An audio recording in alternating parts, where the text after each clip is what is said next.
With Europe facing a migration crisis, we talk to Dimitris Avramopoulos, Greece's European Commissioner for Migration, Home Affairs and Citizenship. In Athens, he takes care to stress that no country can hope to solve the problems on its own. It has to be done, as always, communally. Greece has been sinking under a great weight of migrants and refugees this summer, in the center of Athens and many islands.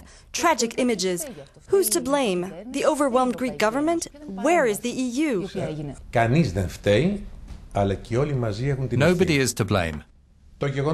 We share joint responsibility. The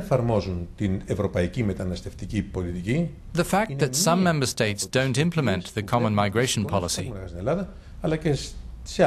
is one of the reasons we have witnessed this. It's not only in Greece, but also in other parts of Europe. We are ready to give around 445 million euros to Greece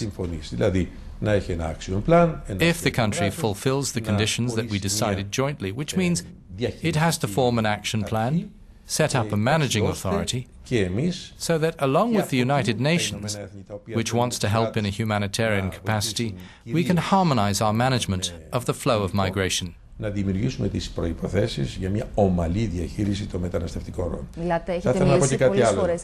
Να σας διακόψω εδώ για την ευρωπαϊκή, κοινή ευρωπαϊκή πολιτική. You have spoken at length about the common European migration policy, and yet many member states are taking an entirely opposite direction. Do you think this is happening for internal political reasons? Για πολιτικούς λόγους από κάποιους και από ποιους? Δεν μπορεί η μεταναστευτική πολιτική. The European migration policy must not be affected by internal political developments. Populist and xenophobic movements have gathered force in many European countries, given the migration problem, interpreted by each in different ways. I see that many member states denounce others all too easily, making unjustified attacks. So I want to make an appeal. First of all, I want this blame game to stop. We are in this effort all together, united in solidarity. And this is the way European policies must be, without exception. To follow a national way, a lone track, will not get anyone anywhere. Το να ακολουθεί κανείς μοναχικό εθνικό δρόμο δεν οδηγεί πουθενά. However, the point is, what is Europe doing? Because we see many member states, such as France and Austria, which have reinforced their border controls. Or even worse, Hungary has built a fence along its border with Serbia, and recently said that it might even deploy its army. What is the Commission saying about that? Η Ευρώπη είναι εναντίον Europe is against any exclusion policy. You'll recall that even 10 months ago I said that I'm against a fortress Europe. On the other hand, we must not forget that one of Europe's greatest triumphs is the Schengen zone, that lets every European citizen travel freely, without a passport, just with valid ID like a driving permit. The free movement of people and goods must be safeguarded.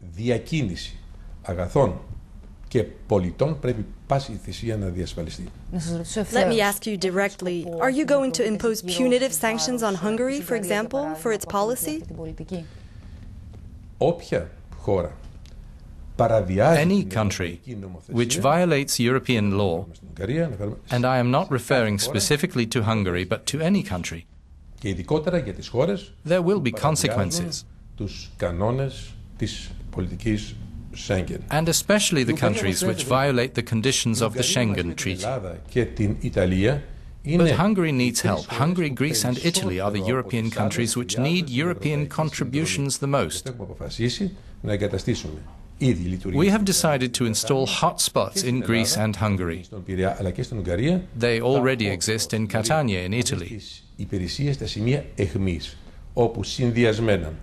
These hotspots are service points where Europol, Frontex, Eurojust and EASO, the Agency for Implementation of the Common Asylum Policy, along with officials from the member states, will receive and evaluate those trying to cross European borders. We will identify the refugees who have the right to international protection according to the UN Human Rights Charter for irregular immigrants. Another issue that Greece and Italy especially have brought to the forefront is the Dublin Treaty. Germany has decided to suspend the treaty for Syrian refugees. Is this the right time to discuss the issue broadly with the other member states? Let's look at what the treaty says. The Dublin Treaty says that the countries where immigrants enter Europe are in charge of identification, fingerprinting, registration and evaluation. This has already been cancelled in practice. It has been violated. Today, tens of thousands of political refugees are choosing to go to the countries of Northern Europe. The Dublin Treaty, from the moment it was adopted, has been outstripped by developments. Since there are new conditions in place, we must revise the aspects of the treaty that no longer work. This is normal. We have to do it. Commissioner, before we conclude, since we are in Greece and the political reality is intense, since Greece is going to the polls again, I would like to ask you not as a commissioner, but as a Greek politician, what you expect to happen this time, with Greece still going through such a crucial moment. I would not like to comment on the internal political developments in Greece, as my position doesn't allow me to do so. But if you ask me as a Greek citizen, I would say what very few of us at the beginning, much more later, were saying publicly 5-6 years ago. We have to put our party flags aside. A government of national cooperation is needed even more today. It is the only way for Greece to move forward. Είναι ο μόνος τρόπος για να προχωρήσει η Ελλάδα μπροστά. Ευχαριστώ πολύ. Και εγώ ευχαριστώ.